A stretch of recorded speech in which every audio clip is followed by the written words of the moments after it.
വർഷങ്ങൾക്ക് മുന്നേ ഖളാ ആയ റമദാൻ നോമ്പ് എങ്ങനെ വീട്ടണം? രോഗികളുടെ നോമ്പ് എന്ത് ചെയ്യണം? റമദാൻ നോമ്പ് കാരണം കൂടാതെ നഷ്ടപ്പെടുത്തിയാൽ എത്രയും പെട്ടെന്ന് ഖളാ വീട്ടണം.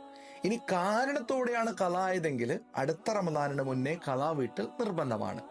അടുത്ത റമദാൻ എത്തിയിട്ടും ഖളാ വീട്ടാൻ സാധിച്ചില്ലെങ്കിൽ അവർ ഖളാ ആയ ഓരോ നോമ്പിനും ഓരോ മുദ്ദ് ധാന്യം വീതം പാവപ്പെട്ടവർക്ക് കൊടുക്കുകയും പിന്നീട് ഖളാ വീട്ടുകയും വേണം. ഇങ്ങനെ പിന്തിക്കപ്പെടുന്ന വർഷങ്ങളുടെ എണ്ണത്തിനനുസരിച്ച് മുദ്ദ് കൊടുക്കേണ്ടി വരും. ഉദാഹരണമായി 10 വർഷം മുന്നേ ഒരാൾക്കൊരു നോമ്പ് നഷ്ടപ്പെട്ടാൽ അത് ഖളാ വീട്ടലോടുകൂടെ 10 മുദ്ദ് വീതം ഒരൊറ്റ നോമ്പിന് കൊടുക്കണം.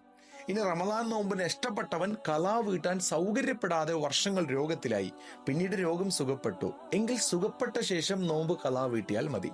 വർഷങ്ങൾ പിന്തിക്കാൻ രോഗമെന്ന കാരണമുള്ളത് കൊണ്ട് പിന്തിച്ചതിന്റെ പേരിൽ മുദ്ദ് ആവശ്യമില്ല.